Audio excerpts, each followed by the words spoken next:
প্রচণ্ড গরমে যে কোনো ঠান্ডা ডেজার্ট কিন্তু শরীর মন একদম শীতল করে দেয়। আর সেটা যদি হয় আম দিয়ে তৈরি ফালুদা, তাহলে তো কথাই নেই। আসসালামু আলাইকুম ভিউয়ার্স, স্বাগতম জানাচ্ছি আমার চ্যানেলে নতুন আরও একটি পর্ব দেখার জন্য।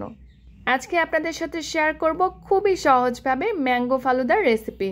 তবে যে কোনো রকমের ফ্রুটস দিয়ে কিন্তু এই ফালুদাটা তৈরি করে নিতে পারেন। এমন সহজ মজাদার রেসিপি পেতে আমার চ্যানেলের সঙ্গেই থাকবেন।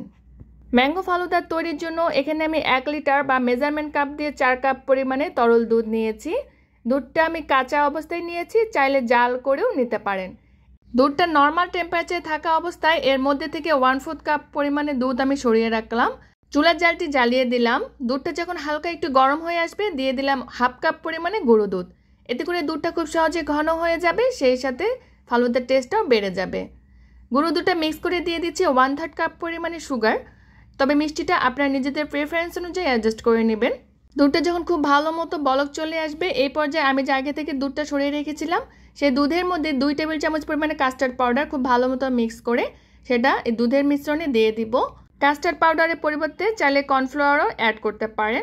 কাস্টার্ডের মিশ্রণটা দেওয়ার সাথে সাথেই খুব ভালো মতো নেড়েচেড়ে মিক্স করতে হবে যেন নিচে দলা পেকে না যায়।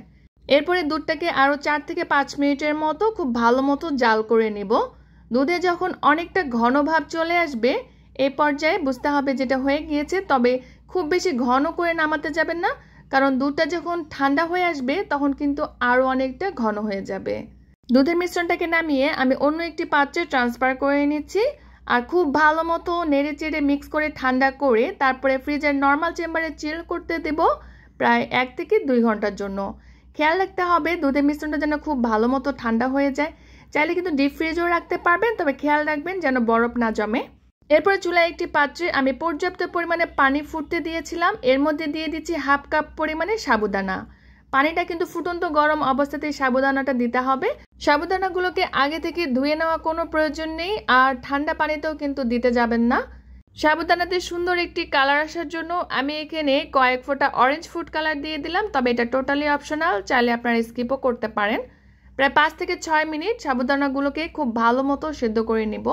যখন সাবুদানাগুলো এরকম মুক্ত দানার মতো ট্রান্সপারেন্ট হয়ে যাবে এই পর্যায়ে সাবুদানাগুলোকে নামিয়ে নিতে হবে। খুব বেশি পরিমাণে সেদ্ধ করা যাবে না। এরপরে সাবুদানাগুলোকে আমি স্ট্রেন করে নিচ্ছি আর সাথে সাথেই ঠান্ডা পানি দিয়ে সাবুদানাগুলোকে ধুয়ে নেবেন। এতে করে সাবুদানাগুলো জমাট বেঁধে যাবে না, খুব সুন্দরভাবে ঝরঝরে থাকবে। সাবুদানাগুলোকে খুব ভালো মতো ঠান্ডা করতে দিব। চাইলে কিন্তু ফ্রিজে নর্মাল চেম্বারও রাখতে পারেন।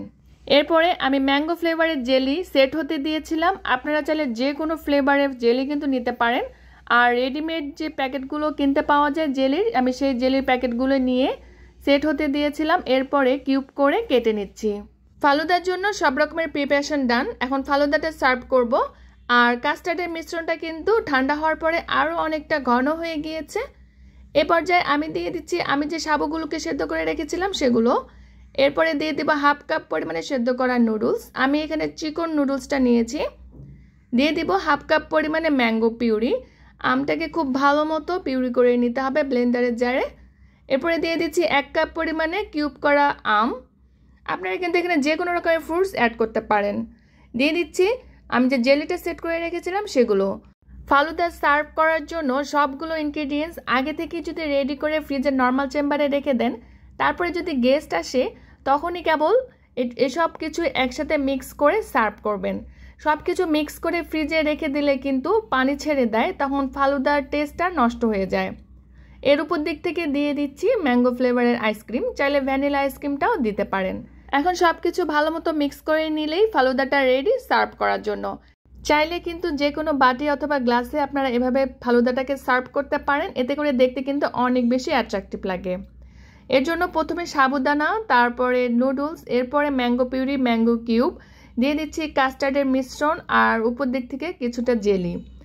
আবারও সেকেন্ড লেয়ার দিয়ে দিব। আপনারা নিজেদের ইচ্ছে মতো করে ফালুদাটাকে ডেকোরেট করে নেবেন। এভাবে সেট করে ফ্রিজের নর্মাল চেম্বারে রেখে দেবেন। তারপর যখন ইচ্ছা হবে তখনই সার্ভ করতে পারবেন।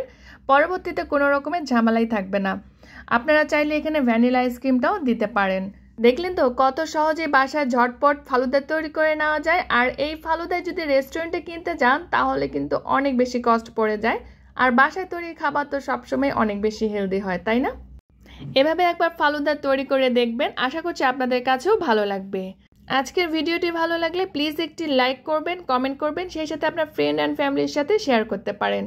সবাই খুব বেশি ভালো থাকবেন। ফিরে আসবো নতুন কোনো রেসিপির সাথে।